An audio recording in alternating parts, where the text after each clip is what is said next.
Que alegria poder fazer companhia para você mais uma vez. A gente está iniciando a terceira transmissão da nossa Semana do Espírito de Profecia. E olha, desde já, muito obrigado a você que tem acompanhado a gente ao longo desse período, convidado amigos, participado aí na sua casa, junto com a sua igreja.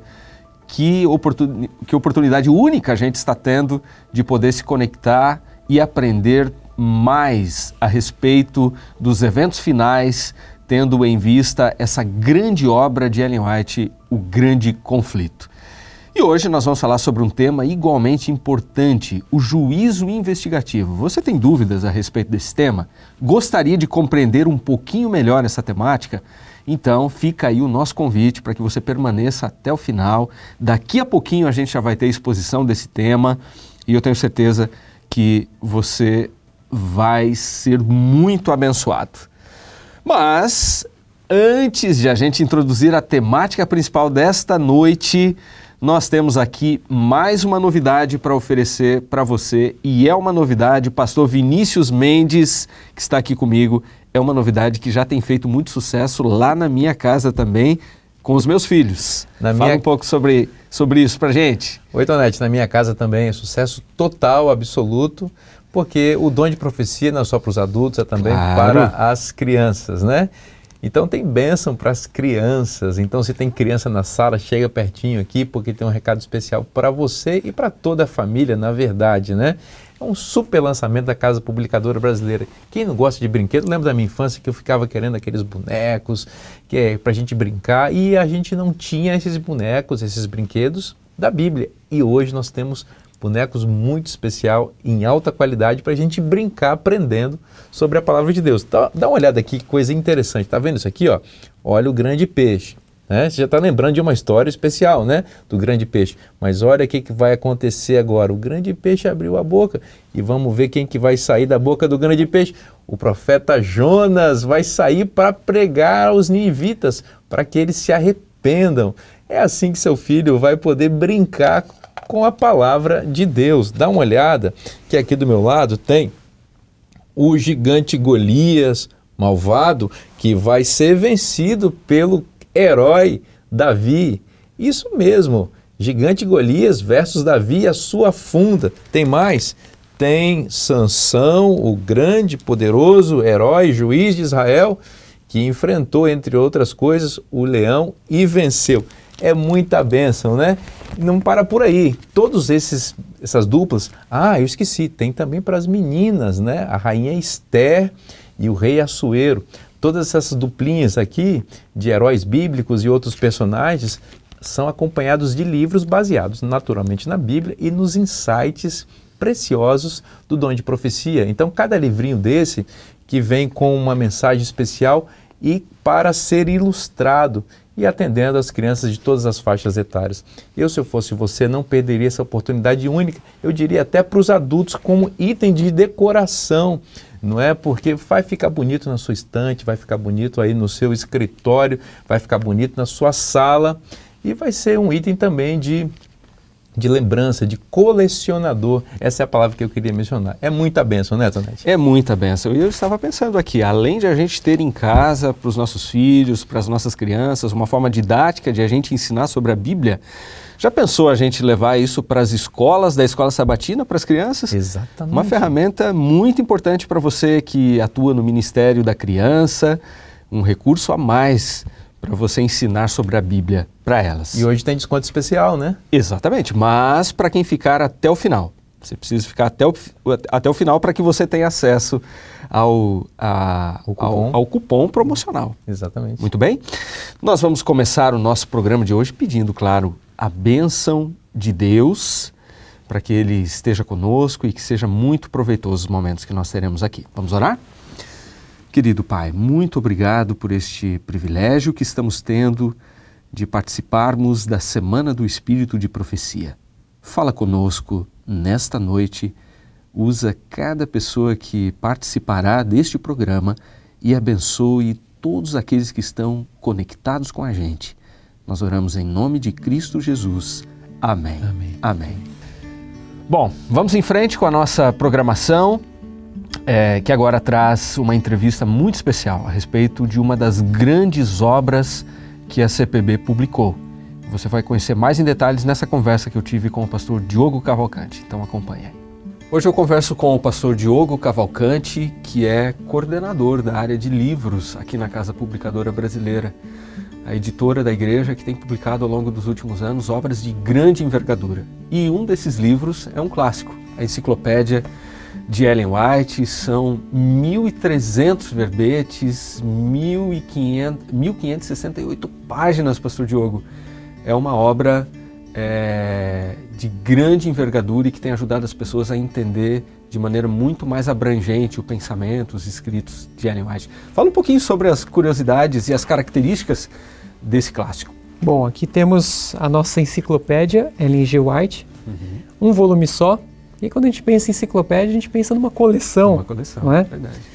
Mas esse é um material, num volume único, mas extremamente rico, porque ele traz 6 artigos bem amplos, bem documentados sobre temas em relação à vida e o pensamento de Ellen White.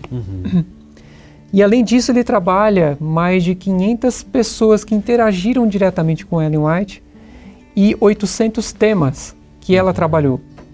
Então, hoje em dia, quando as pessoas pensam em Ellen White, e aqueles que não concordam ou até mesmo criticam ela, não conhecem o contexto por trás daquilo que ela escreveu. E esse material, a enciclopédia, ele ajuda as pessoas a entenderem o contexto, por que ela falou certas coisas, por que ela recomendou certas coisas, que talvez num contexto diferente teria sido um pouquinho distinto do que ela disse antes.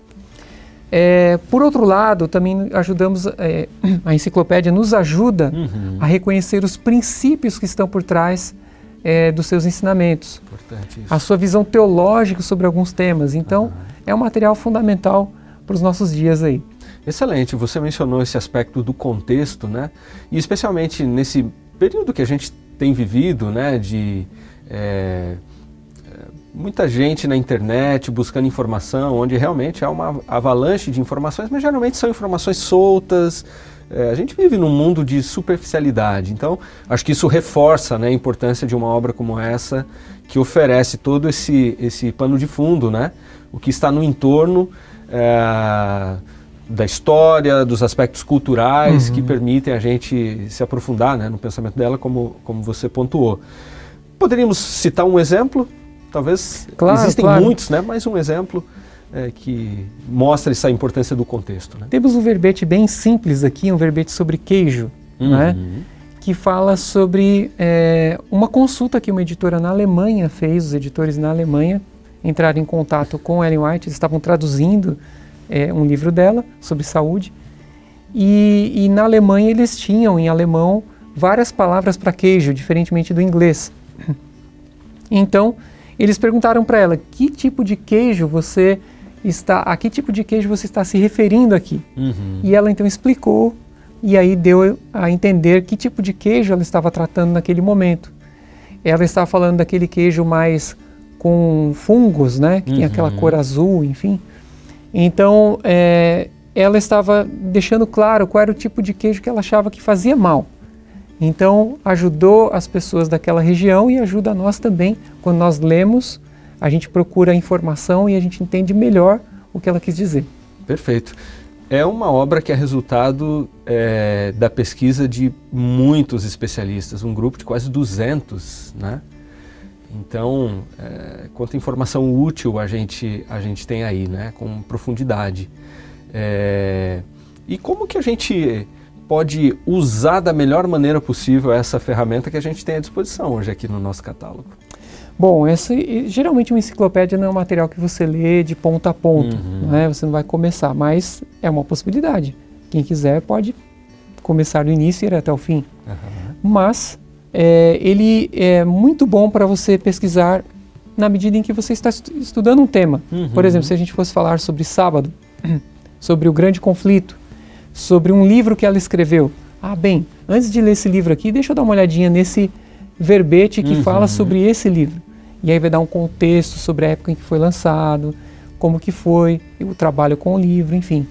Então, tudo que você pensa, por exemplo, se você vê uma carta escrita a uma pessoa, você procura então, aqui por exemplo, alguém da família Kellogg, tem vários Kellogg's aqui, então John Harvey, aí você tem outros aqui como John Preston, então essas pessoas com que ela interagiu dessa família Kellogg, você pode ter uma ideia mais aproximada, uma visão de lupa através do verbete. Perfeito. É lógico que ele tem que ser conciso também. Às vezes o verbete vai ter uma página, duas ou meia página, mas você vai ter uma visão muito maior a partir da leitura do verbete. Perfeito. Excelente. Então, em relação aos verbetes, eles se dividem em duas sessões. Exatamente. Né? Então, a sessão temática e a outra biográfica. Começa com a biográfica e depois vai para a temática. Perfeito. Antes deles vem os artigos, né? Então, artigos bem grandes de peso, um artigo de 100 páginas, por exemplo, falando sobre a vida e a obra de Ellen White. Então, é muito interessante quando você aborda, e eu gosto de pensar na enciclopédia como um material largo e profundo. Então, ele é amplo e profundo, porque você cobre uma infinidade de temas, mas também com mais profundidade. E essa oportunidade que a gente tem através desse trabalho, atrás do qual houve também muito investimento, né? Houve muitas pessoas que dedicaram anos e anos, e investimento financeiro também da igreja para que ele pudesse estar nas nossas mãos hoje. Perfeito. Pastor Diogo, muito obrigado. Pela entrevista e por apresentar para a gente detalhes desse material tão precioso. Maravilha, muito obrigado. Um privilégio. O tema de hoje também é muito importante. Ontem nós estudamos a respeito da doutrina do santuário, a doutrina distintiva da Igreja Adventista. E hoje nós vamos falar sobre um desdobramento dessa mensagem, que é o tema do juízo investigativo. E quem fala para nós a respeito disso é um convidado muito especial, o professor Elmer Guzman. Ele é diretor acadêmico da Faculdade Adventista do Paraná, que já foi conhecida como IAP, e ele é professor também no nosso seminário lá. Então, acompanhe essa mensagem que ele preparou com muito carinho para você. Olá, tudo bem? Seja bem-vindo à nossa Semana de Oração do Espírito de Profecia, com um tema neste ano sobre o grande conflito. Esse tema tão importante, maravilhoso, que prepara a igreja para os dias finais e, acima de tudo, prepara o nosso coração para vivermos à luz desses dias solenes nos quais nós estamos inseridos. Como é que você está aí na sua casa? Você está acompanhando a nossa semana de oração? A minha oração, querido irmão, querida irmã, é que estas mensagens bíblicas possam trazer um reavivamento e reforma e um forte incentivo para que a gente possa retornar às Escrituras, buscando nelas a orientação para as nossas vidas. O tema desse momento é o grande juízo investigativo, a vindicação do caráter de Deus. E antes de começarmos o estudo da palavra, eu lhe convido a fechar os seus olhos para reconhecermos o Senhor em oração. Oremos. Pai querido, muito obrigado porque podemos ter a Bíblia aberta perante nós e buscarmos nela a tua orientação. Portanto, lhe convidamos para ser o nosso professor neste momento. Oramos em nome de Jesus. Amém. Jesus Cristo nessa terra, ele prometeu que quando fosse aos céus, ele retornaria para buscar os seus discípulos e aqueles que lhe são caros. Em João capítulo 14, verso 3, registram-se as seguintes palavras: E quando eu for e vos preparar lugar, voltarei e vos receberei para mim mesmo, para que onde eu estou, estejais vós também. Jesus Cristo, ele prometeu que retornaria para buscar os seus filhos amados. Esses filhos sou eu e é você. E é bonito saber que Jesus, ele cumpre as suas promessas. O Novo Testamento termina com a grande esperança do bendito retorno de nosso Senhor Jesus Cristo. Ele disse: certamente venho sem demora. Esta é a grande esperança da igreja cristã. E a esperança que faz o nosso coração arder, aguardando o retorno de Jesus. É interessante notar que o livro de Apocalipse, ele descreve a volta de Jesus de muitas maneiras. Por ora, descreve-o como um momento das bodas do Cordeiro. Em Apocalipse 14, que é um momento tão especial da visão do grande conflito, que se estende do capítulo 12 até o 14, o retorno de Jesus, ele é dado como se fosse uma colheita, uma ceifa. E um pouco antes desse momento de vindima, de ceifa, de colheita, registra-se o que se está escrito em Apocalipse, no capítulo 14, no verso 7, e a palavra de Deus vai descrever da seguinte forma esta mensagem: temei a Deus e dai-lhe glória, pois é chegada a hora do seu juízo, e adorai aquele que fez o céu e a terra e o mar e as fontes das águas. Nesta primeira mensagem angélica, é interessante notar que aqui ela aponta justamente para que devêssemos temer ao Senhor, dar glórias ao Senhor. E aqui é apontado que a hora do juízo é chegada.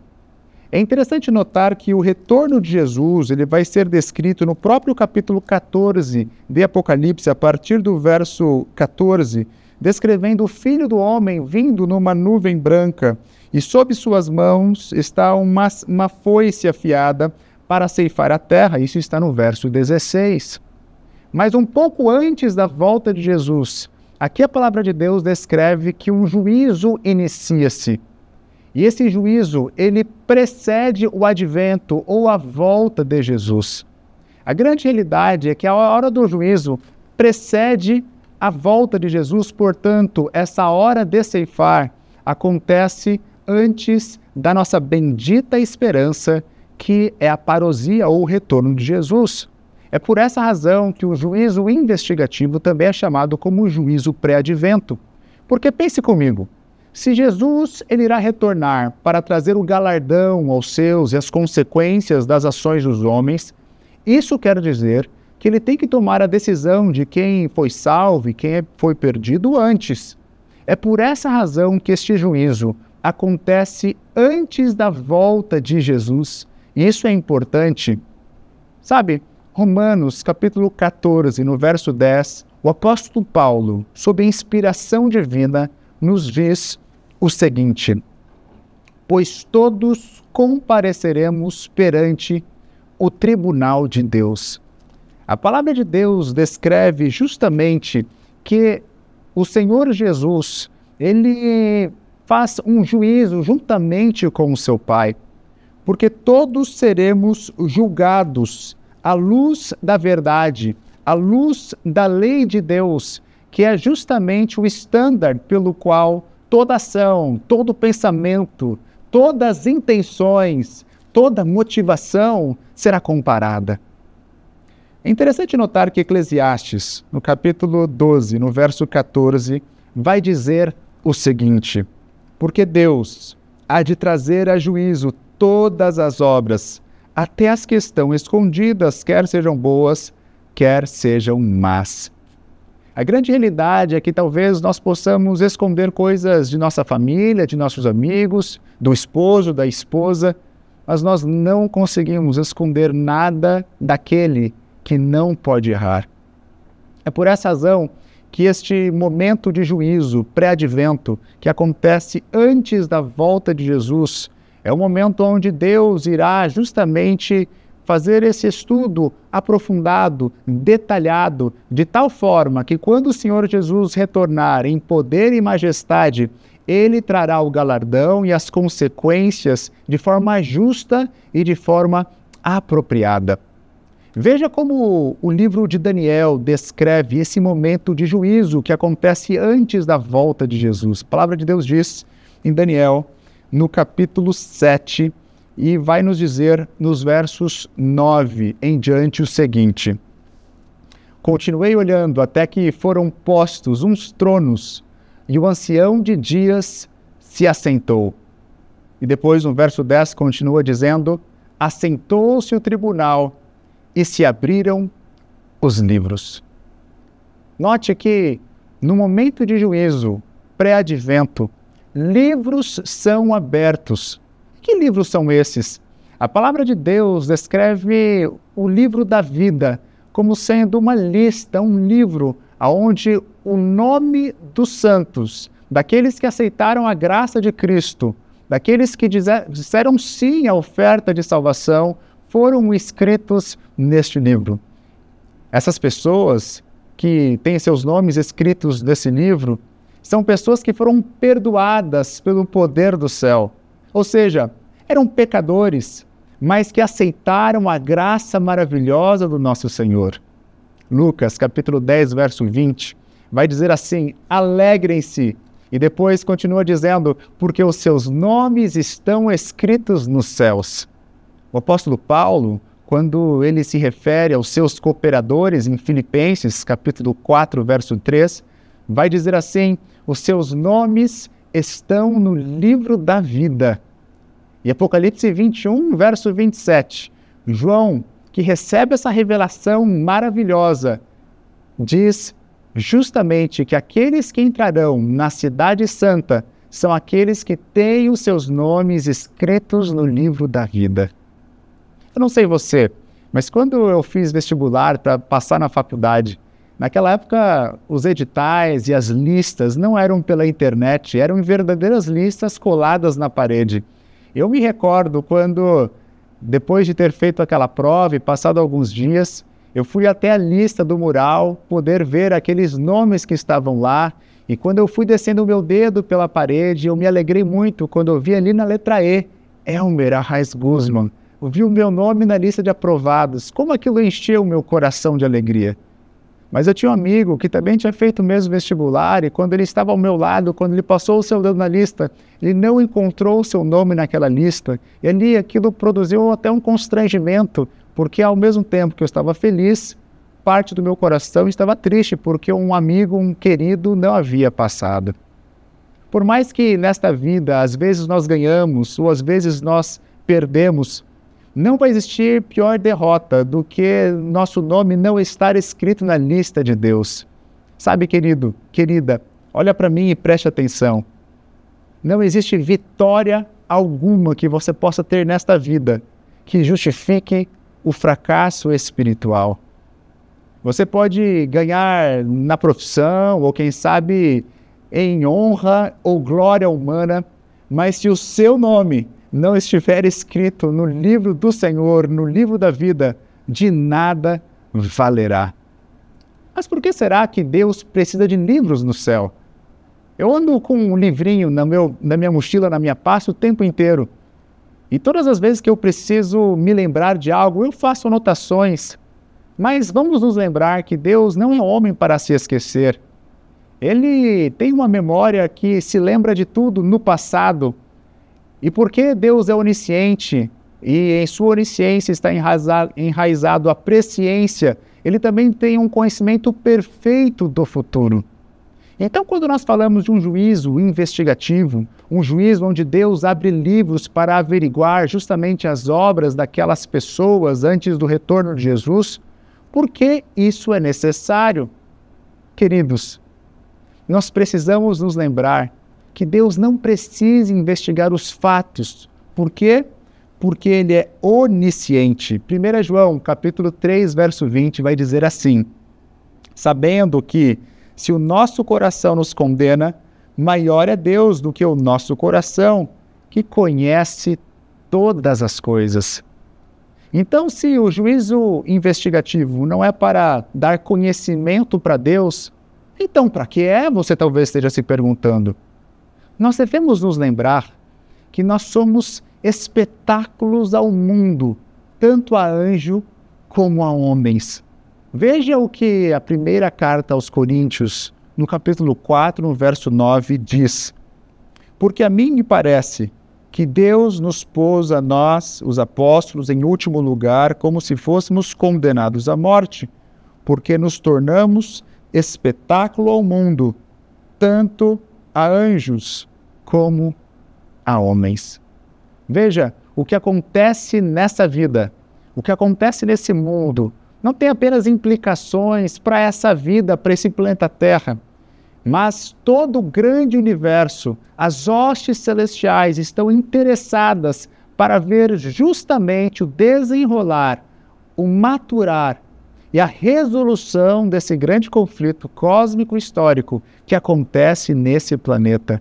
É por essa razão que nesse juízo pré-advento, ou seja, que acontece antes da volta de Jesus, que tem um caráter de verificação, de investigação. O grande ponto é que o que Deus está fazendo é uma demonstração aberta que as alegações feitas contra o governo amoroso de Deus, elas são de fato infundadas.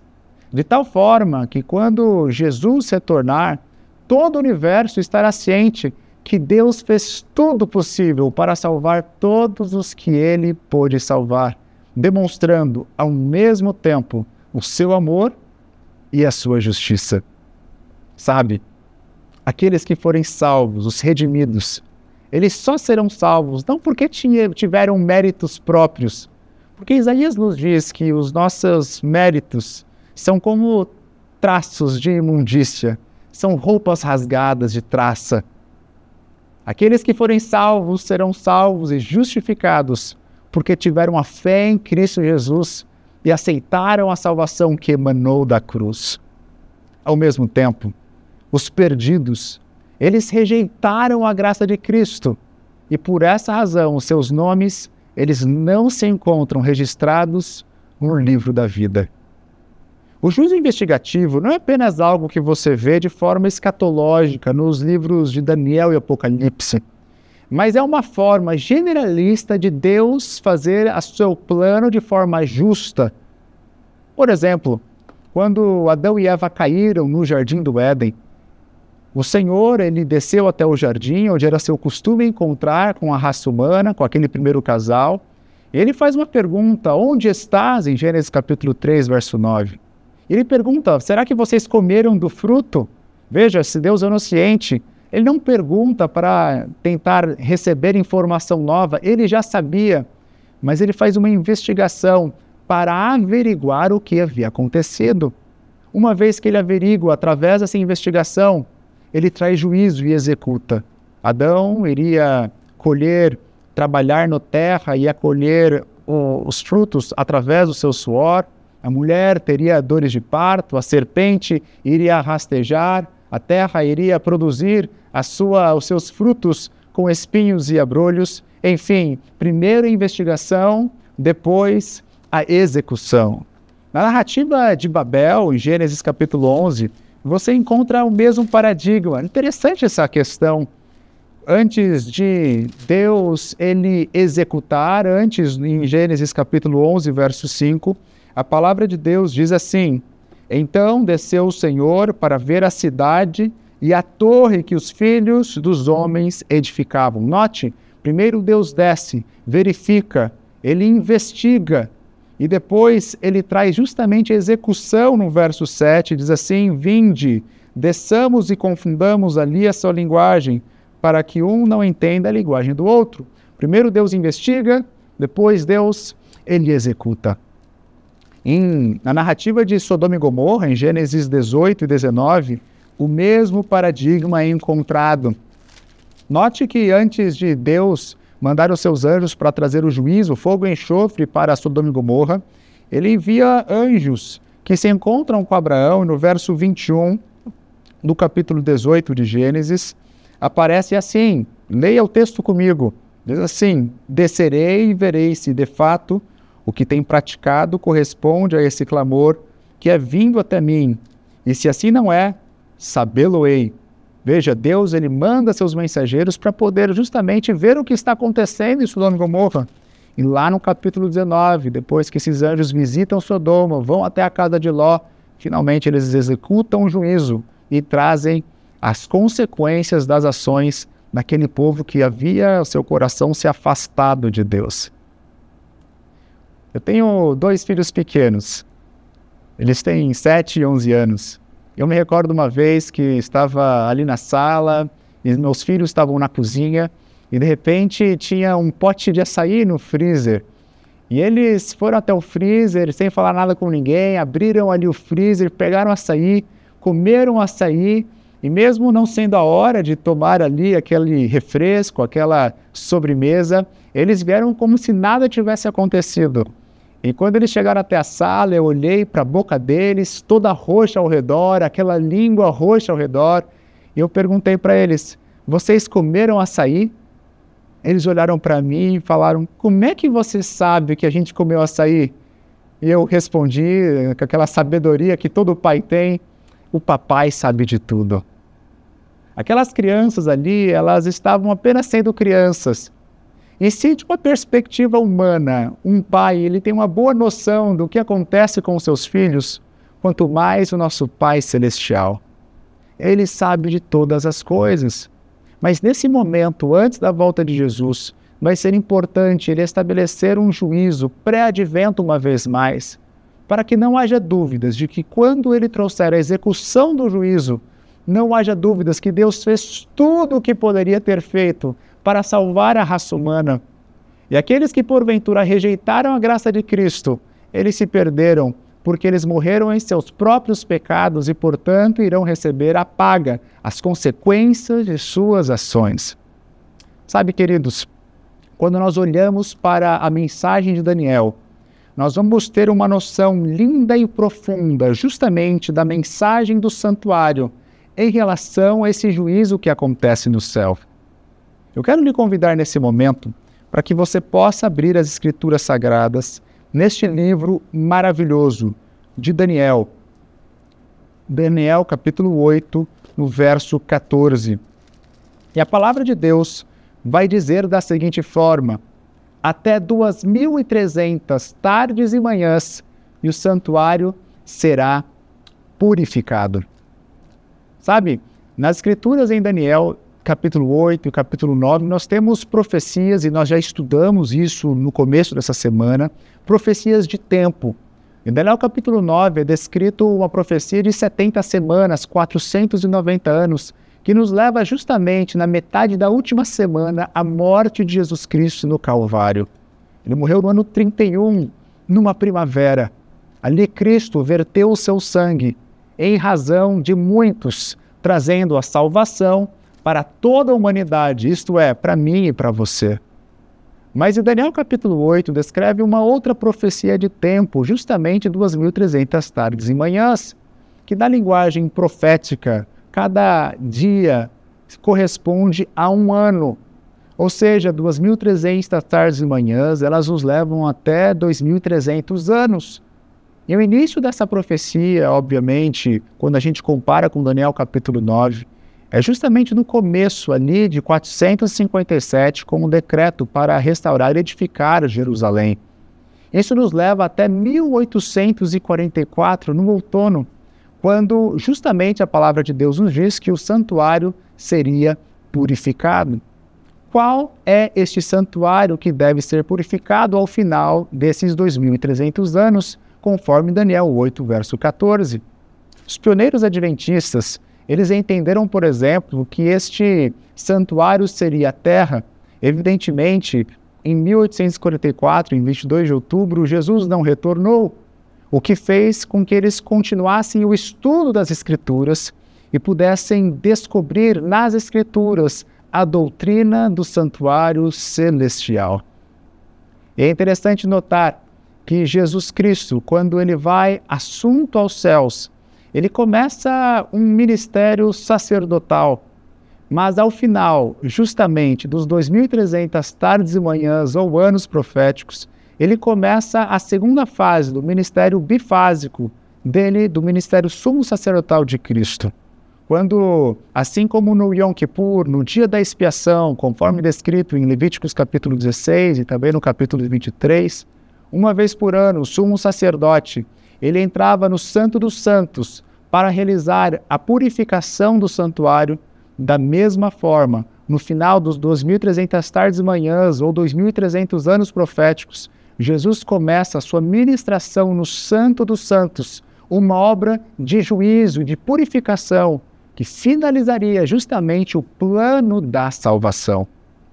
No final do Yom Kippur, que é o dia da expiação, o sumo sacerdote saía do santuário e levava e trazia justamente a impureza do santuário e colocava, justamente depositando no bode emissário, mandava para o deserto.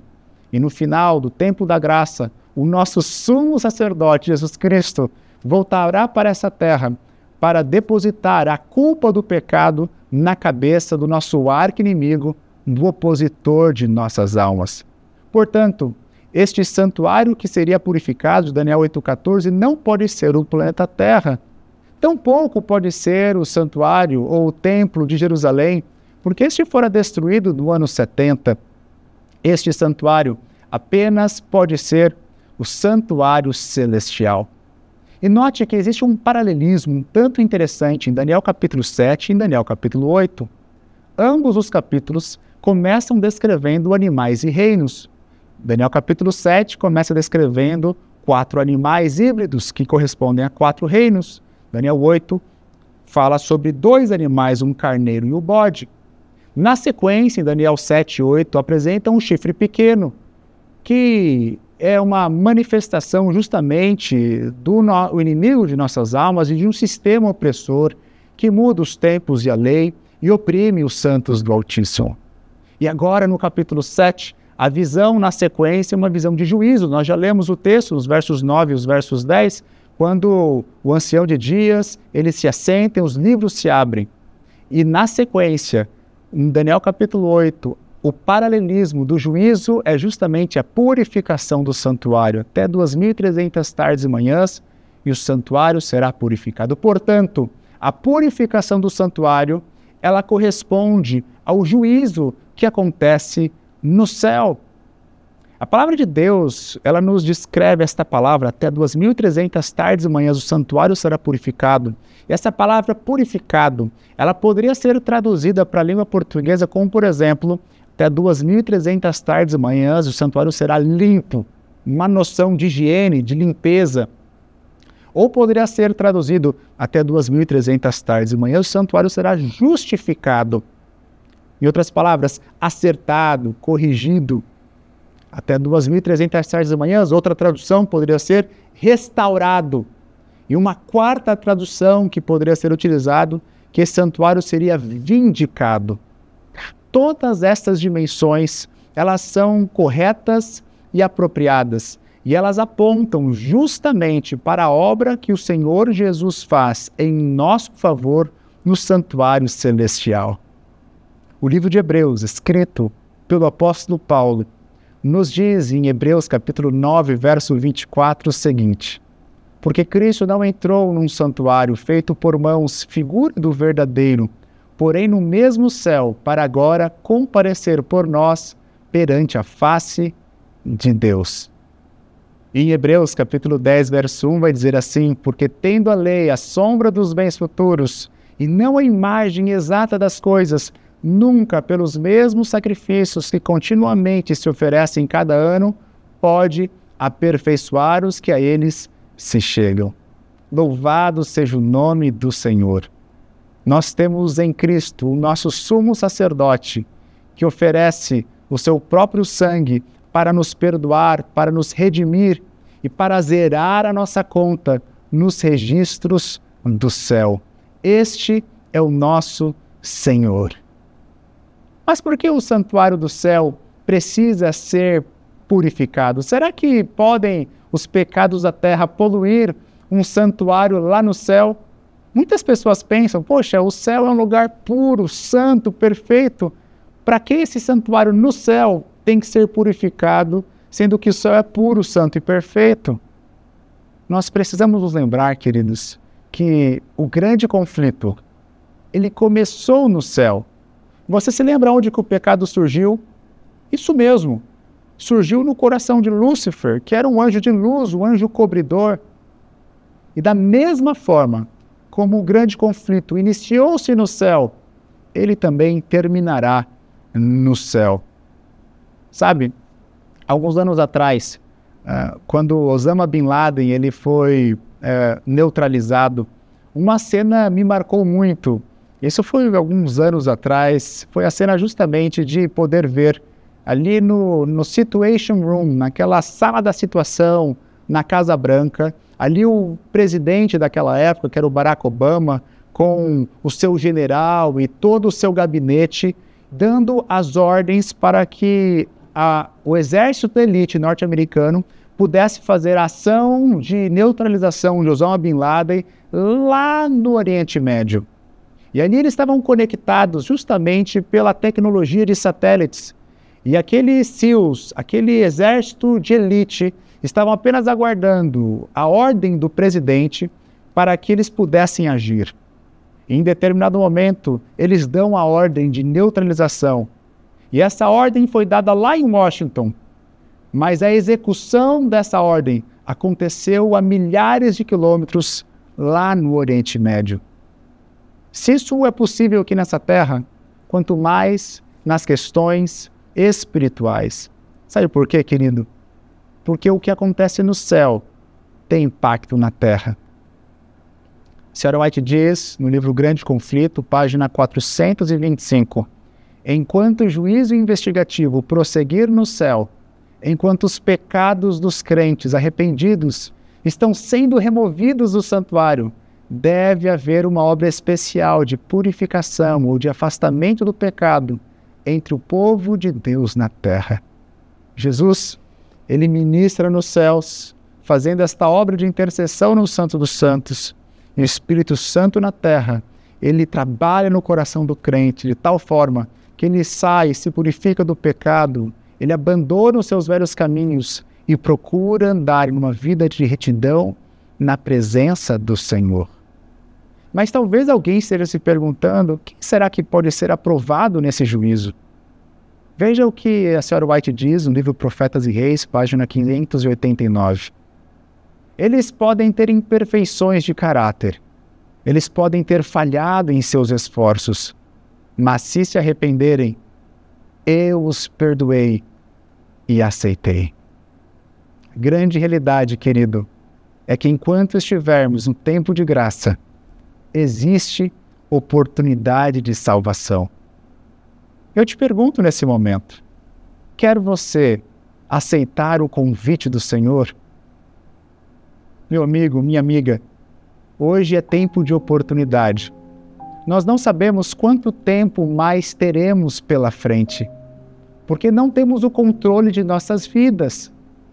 Por essa razão, a palavra de Deus nos diz, hoje, se ouvirdes a minha voz, não endureçais o vosso coração. Que Deus te abençoe, que Ele te fortaleça. Nunca se esqueça, o juízo do Senhor, ele é para o benefício dos santos, ele é para o benefício daqueles que aceitam a graça de Cristo. E muito em breve, ele vai falar, está consumado, e o nosso sumo sacerdote sairá do santuário celestial para buscar aqueles que lhe são caros.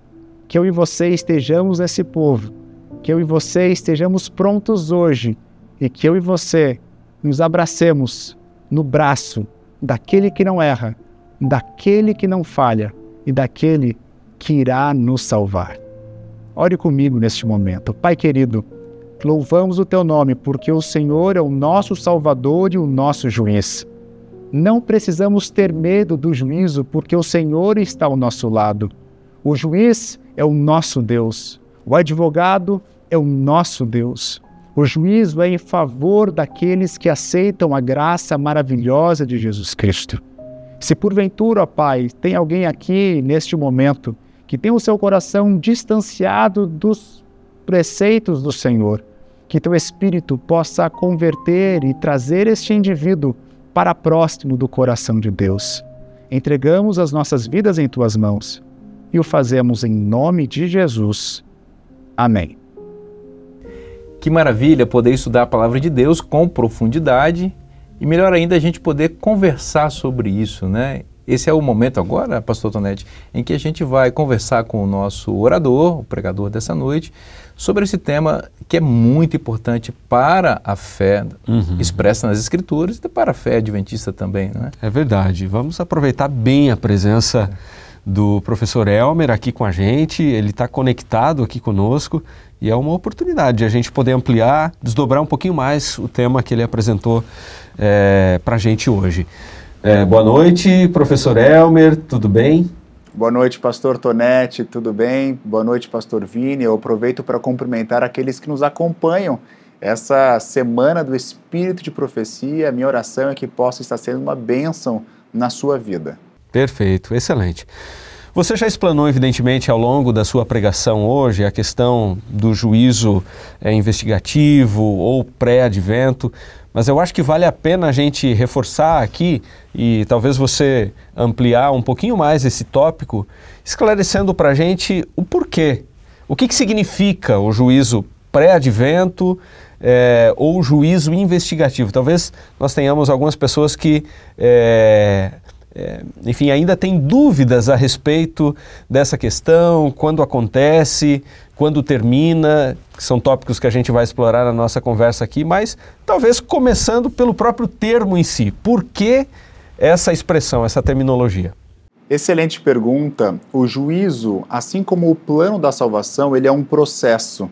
Mas quando nós falamos sobre o juízo escatológico, aquele que acontece no tempo do fim, nós podemos descrever uma das etapas do juízo como o juízo pré-advento ou o juízo investigativo. Quando nós falamos juízo pré-advento, este é um marco temporal, ou seja, ele acontece antes da volta de Jesus, e nós vemos isso claramente em Apocalipse capítulo 14, nas 3 mensagens angélicas. Elas iniciam justamente dizendo: temei a Deus e dai-lhe glórias, porque é chegada a hora do seu juízo. E se nós notarmos propriamente, o Filho do Homem, ele vem na nuvem branca para fazer a vindima, a ceifa, depois. Ou seja, esse juízo ele começa antes da volta de Jesus, é um marco temporal. Mas esse mesmo evento é descrito em Daniel capítulo 7 de outra forma. Isso nós vemos claramente em Daniel capítulo 7, nos versos 9 e 10, quando descreve uma cena de tribunal, de juízo, o ancião de dias, o tribunal ele se ajunta, ele se assenta e os livros se abrem, justamente para verificar quem são aqueles que foram salvos e quem são aqueles que rejeitaram a graça de Cristo. E essa verificação é para que não haja dúvidas de que Deus é justo enquanto julga e que tudo foi feito de tal forma para que esse plano da salvação possa ser vindicado baseado no caráter de Deus. Excelente, Elmer. Talvez alguém possa ter uma dúvida e a gente aproveita para esclarecer isso, é a oportunidade agora, né? Por que um juízo investigativo no céu, considerando que Deus sabe todas as coisas? Por que Deus tem que investigar, averiguar, questionar, fazer um inquérito, um processo judicial, sendo que Ele já conhece e sabe todas as coisas? Veja, a natureza do juízo pré-advento, que é investigativo, não é para beneficiar a Deus, porque, obviamente, Deus ele é onisciente. E se Deus é onisciente, significa que Ele tem uma memória, um conhecimento completo de todas as coisas que aconteceram no passado, no presente, e a onisciência de Deus também é a raiz, é a base pela qual Deus ele consegue saber o conhecimento futuro, ou seja, a sua presciência. Então, o juízo investigativo ele não é para que Deus obtenha um novo conhecimento sobre a natureza dos seres humanos, mas é justamente para que, quando esses livros são abertos e esse processo se torna um processo público de transparência divina, nós devemos nos lembrar que 1 João capítulo 3, verso 20 diz que Deus sabe de todas as coisas, e 1 Coríntios capítulo 4, verso 9, é descrito claramente de que nós, esse mundo, é como se fosse um espetáculo para todo o universo. Então, esse juízo investigativo é uma forma de Deus ele mostrar para todo mundo, os seres criados, os seres não caídos, o concílio celestial, de que tudo aquilo que foi feito para salvar o ser humano foi realizado. E aqueles que porventura não tiverem seus nomes escritos no livro da vida, não foi porque Deus foi caprichoso e não quis que eles não fossem salvos, mas foi justamente porque eles voluntariamente rejeitaram a graça de Cristo. Perfeito. Bom, é importante a gente saber, portanto, o que significa o juízo investigativo, bem como a gente entender quando esse processo, como você falou, o juízo é um processo, né? Então, quando que ele começa e quando que ele termina, Pastor Elmer? Essa é uma boa pergunta. Daniel 8, verso 14, nos diz que até 2.300 tardes e manhãs e o santuário será purificado. Os adventistas do sétimo dia entendem que essas 2.300 tardes e manhãs, baseado no princípio do dia-ano, ela se cumpre justamente em 22 de outubro de 1844. Portanto, o juízo investigativo inicia-se nessa data Isso significa que após essa data, nós estamos vivendo nesse período do juízo pré-advento. E ela se estende até um pouco antes da volta de Jesus, quando a porta da graça se fecha, quando o tempo de oportunidade se esvai e quando Jesus Cristo lhe finaliza a sua intercessão no santuário celestial. Veja, assim como no antigo Israel, uma vez por ano, segundo Levíticos capítulo 16, e no capítulo 23 também nos diz do Yom Kippur, o dia da expiação, quando uma vez por ano o sumo sacerdote entrava no segundo compartimento, no Santo dos Santos, para purificar esse santuário, e depois o sumo sacerdote saía do santuário e depositava a culpa simbolicamente na cabeça do bode Azazel e mandava para o deserto para ser abandonado e morto ali. O Jesus Cristo, quando finalizar a sua intercessão no santuário celestial, sairá também do templo para voltar a essa terra, do santuário lá do céu, para voltar para essa terra. Irá depositar a culpa sob a cabeça do inimigo de nossas almas, a antiga serpente, Satanás, que ficará nessa terra desolada por 1000 anos. Então, o que nós aprendemos desse momento tão especial, dessa fase do juízo, que ela já começou, nós vivemos em dias solenes e brevemente, antes de Jesus voltar, irá dizer basta, está consumado, irá finalizar esta fase do juízo que antecede a sua vinda. Muito bem, eu vou fazer uma pergunta, na verdade 2 perguntas para você, Elmer, uma mais específica e outra eu considero um pouco mais estruturante. A primeira é o seguinte: é verdade que o juízo investigativo começa com os mortos para só depois alcançar os vivos? E uma segunda pergunta: qual é o propósito do juízo investigativo?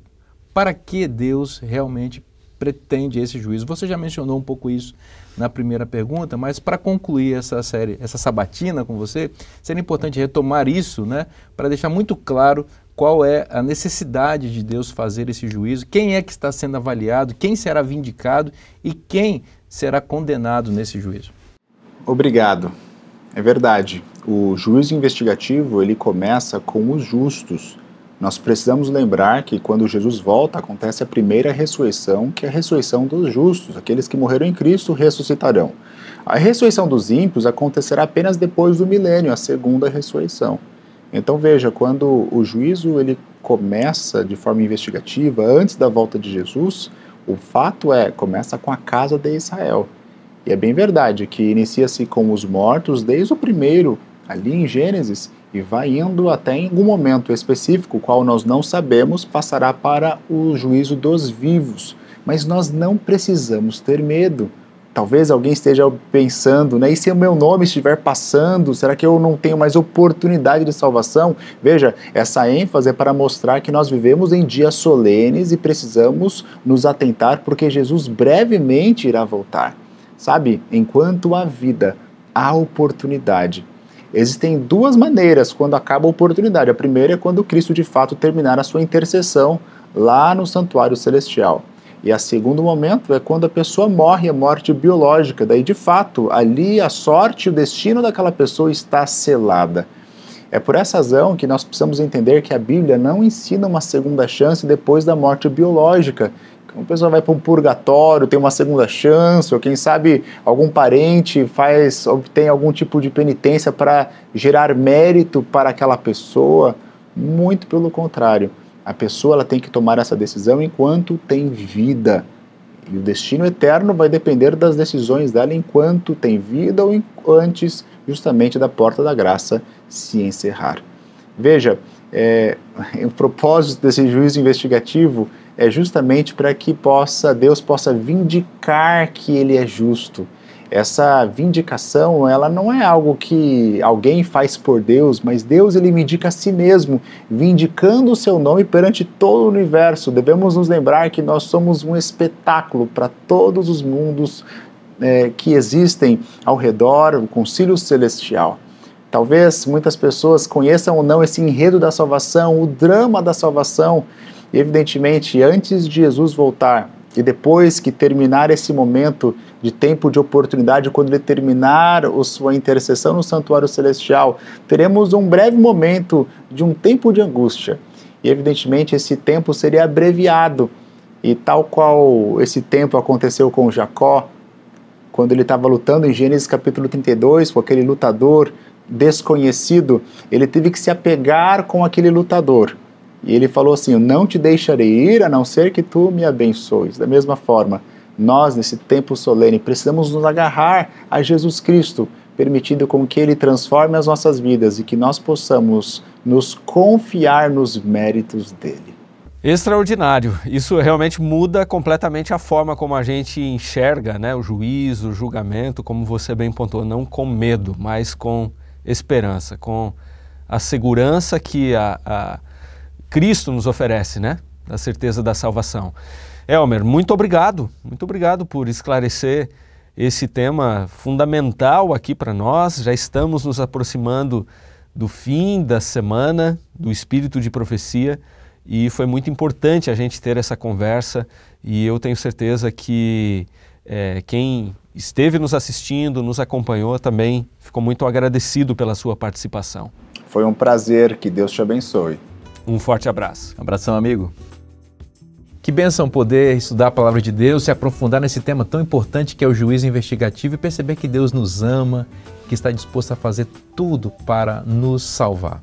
Bom, a gente está chegando ao final do nosso programa e, como a gente prometeu no início, agora é hora de cupom especial para você que ficou até o fim e que deseja adquirir esses brinquedos tão especiais que são acompanhados de livros para colorir, que contam as histórias de grandes personagens bíblicos que estão aqui para que as crianças e também os grandões, né, possam brincar e decorar a sua sala, o seu quarto, o seu escritório, para ter esse item de colecionador também, que são esses brinquedos tão especiais de altíssima qualidade. Então, se você ficou interessado em adquirir esses brinquedos, lembra que o Natal está chegando, né? Teve aí o Dia das Crianças recentemente, as crianças precisam receber incentivo para estudar a Palavra de Deus e precisam brincar de coisas que remetam às coisas do céu. Então, se você está interessado e deseja ter essa bênção, faça o seguinte agora, aproveite o nosso cupom de desconto que está aparecendo aí.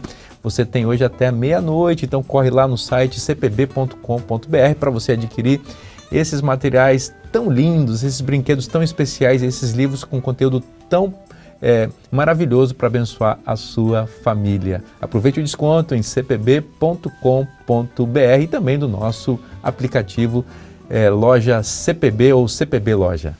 Excelente, pastor Vinícius. Já pensou que oportunidade também para quem é professor, professora do Ministério da Criança lá nas nossas igrejas? Que ferramenta poderosa, né, para um ensino bem didático, né, das histórias bíblicas. Exatamente. Muito bem. Nós estamos chegando então ao final do nosso programa, da nossa transmissão, mas amanhã tem mais. A gente está só começando a Semana do Espírito de Profecia e a gente espera encontrar você a partir das 8 da noite amanhã para falarmos sobre um tema também muito importante. Uma pergunta que tem ecoado ao longo do tempo. Por que existe o sofrimento? Então, convide seus amigos, convide sua família e a gente se encontra amanhã nesse mesmo horário. Forte abraço, até amanhã, que Deus te abençoe muito.